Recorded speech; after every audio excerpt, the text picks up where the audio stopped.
ሰላም ጤና ይስጥልኝ ውድ የዩቲዩብ ተከታታዮቼ እንዴት ናችሁ? እኔ ጋር እግዚአብሔር ይመስገን ሰላም ነው። ዛሬ እንደ ሀሳብ ስጥ የመጣሁት በቲክቶክ አዋርድ ላይ ማለት ነው። ይህ ቲክቶክ አዋርድ በጣም ነው እውነት ያዋረደን፣ እንደ ሀገር ነው ያዋረደን ማለት ነው። ምክንያቱም በቃ እንደ አለባበሳቸው ምንም የሚረባ አይደለም እና እኔ የገረመኝ በቃ ልባቸው እኮ እንዳለ ውጭ ነው ያለው ማለት ነው። የውጭ ሀገር አለባበስ ነው፣ ራቆታቸውን ሆነው የመጡ ሰዎች አሉ። ይሄ ምን አይነት የኢትዮጵያዊ ስነ ስርዓት አይደለም። ቢያንስ ኢትዮጵያ ውስጥ የተዘጋጀ አዋርድ እንደዚህ እኮ ነው መለበስ የለበትም ብዬ ነው አስተያየት የምሰጠው። በቃ ልባቸው እንዳለ ውጭ ሀገር የውጭ ናፋቂ ሆኗል። አካላቸውን እንጂ ኢትዮጵያ ውስጥ ያለው ማለት ነው። እና በጣም ነው የሚደብረው፣ በጣም ነው የሚያስጠላው። እንደዚህ እኮ ነው ተለብሶ መመጣት አልነበረበትም። ደግሞ ስነ ስርዓት መኖር ነበረበት። የሆነ ህግ ነበረበት፣ የአለባበስ ስርዓት ኢትዮጵያን ያማከለ አለባበስ ለብሶ እንዲመጡ የቲክቶክ አዋርድ ያዘጋጀው ሰው ይህንንም አብሮ ማስተላለፍ ነበረበት ብዬ ነው የማስበው። እንደዚህ ከውጭ ሆነው እኮ ለሚመለከቱ ሰዎች ኢትዮጵያ ውስጥ የተዘጋጀ ሳይሆን ውጭ ሀገር የተዘጋጀ ነው የሚመስለው። ማንም ሰው ኢትዮጵያዊን የሚገልጽ አለባበስ የለበሰ አልነበረም። የኢትዮጵያዊ ባንዲራ ያን ያህል የደመቀበት አልነበረም። ምንም በቃ ኢትዮጵያዊ ይዘት የለውም ነበር ማለት ነው።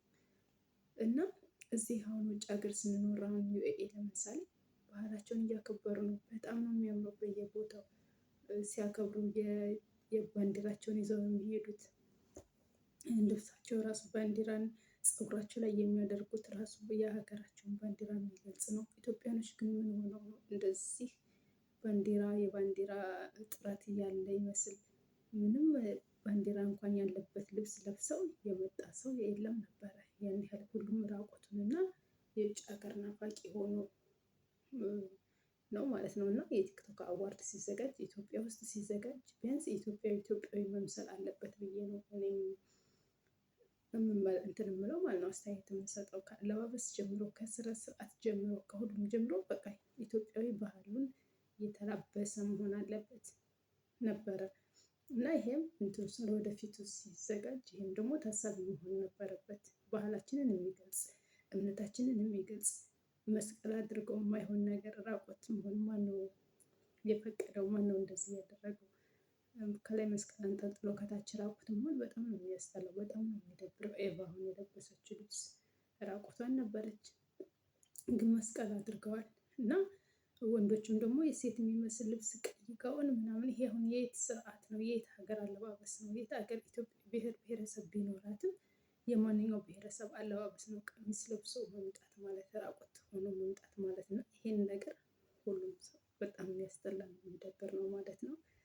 በተረፈ ሽልማቱን በተመለከተ ያው እኔ ዩቲ በጣም ትመቸኛለች። ግን በቃ በራሷ የምትሰራ የሰው ሃይማኖት ሳትነካ፣ ሰውን ሳትነካ በቃ በራሷ ሙድ የምትንቀሳቀስ ናት ማለት ነው።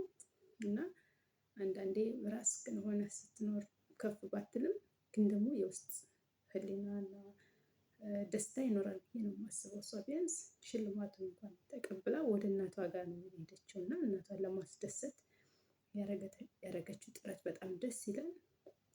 ራሷም ተደስታ እናቷንም ማስደሰት ማለት በጣም ነው ደስ የሚለው።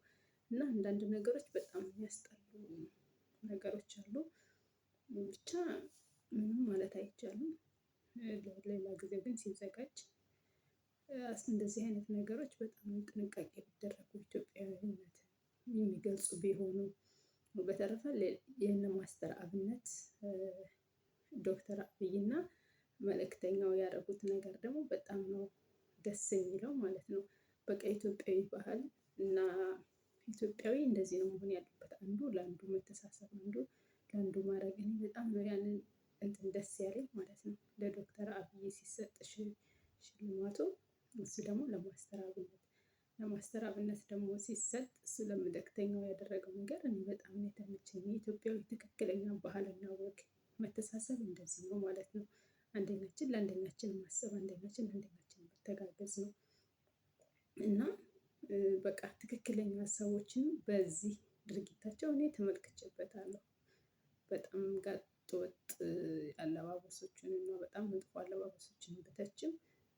ሶስቱ ያደረጉት ወንድማማቾች ግን በጣም የሚደነቅና የሚከበር ነው። በጣም የሚገርም ነገር ነው። እኔ በቃ ደስ ነው ያለኝ እንደዚህ ሲደረግ የሆነ እንባዬ ነው ራሱ የመጣው። ምክንያቱም በቃ ይሄ ነው ትክክለኛ መፋቀር፣ መዋደድ፣ አንዱ ሰርተሃል ብሎ እርስ በርስ መመሰጋገን። እኔ ብቻ ነኝ የሰራሁት፣ እኔ ብቻ ነኝ እማውቀው ከማለት ይልቅ እኔ አይገባኝም፣ ቢገባችሁ ብትሰሩ ራሱ እኔ አይገባኝም ብላችሁ ለሌላ ሰው አሳልፋችሁ የእናንተን ክብር መስጠት ማለት በጣም ነው ደስ የሚለው። አንድነታችን የሚጠነክረው በዚህ ነው ማለት ነው። እና ከሞላ ጎደል በቃ ደስ የሚል ነገር አለው። ደስ የማይል ነገር ባይኖረውም ደስ የሚል ነገር አለው። እኔ በእነ ሚስተር አብነት ላይ በጣም ተደስቻለሁ ማለት ነው። እግዚአብሔር ደግሞ ከዚህ በላይ ይጨምርላችሁ። ፈጣሪ ልባችሁን አይለውጠው ነው የምለው። ምክንያቱም በቃ ለአንዱ የተሰጠው ለአንዱ መልሶ ሲሰጥ እና ዙሩ በቃ ደስ ይል ነበር ያደረጉት ቅብብል። እግዚአብሔር ይባርካቸው እላለሁ። በተረፈ ግን የምትደግፉትን ሰዎች እወቁ ማለት ነው። ብዙ ሰዎች በቃ የማይሆን ነገር እንደዚህ ራቁታቸውን የሚወጡ ሰዎችን እየደገፋችሁ ወደፊት ምን ሊኮን ነው?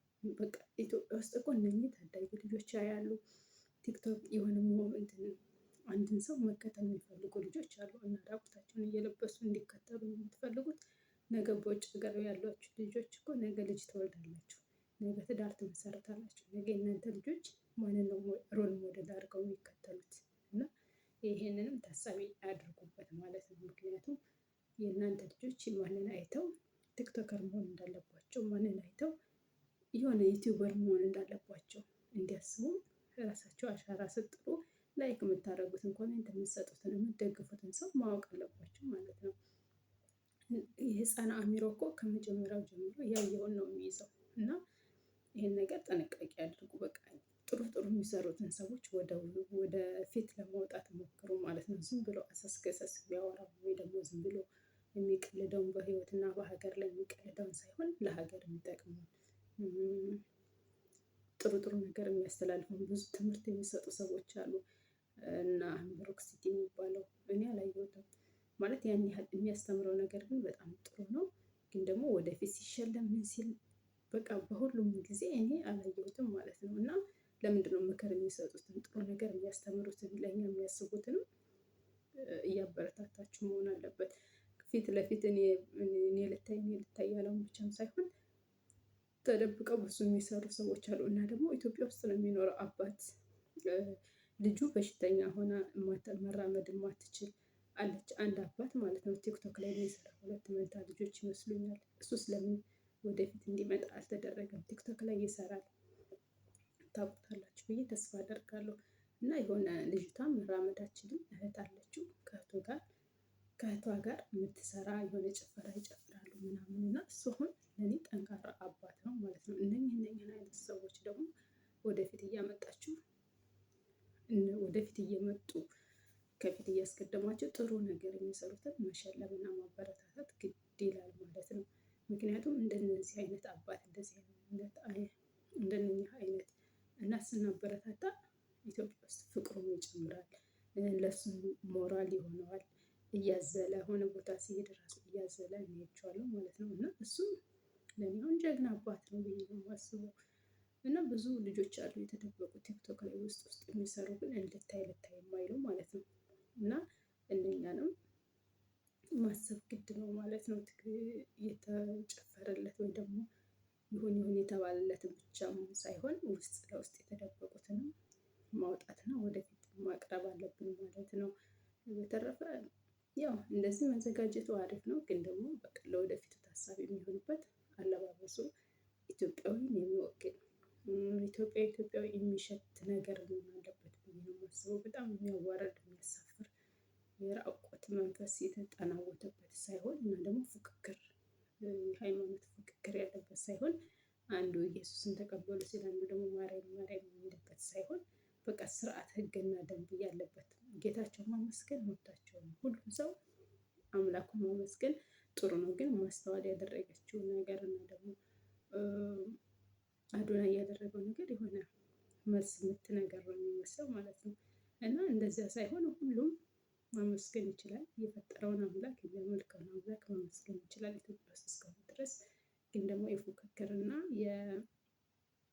ማለት አንተ የኔ ይበልጣል የኔ ይበልጣል ሳይሆን ይሄ ስርዓት መኖር አለበት በሚለው ነው አስተያየት ልሰጥ የፈለኩት።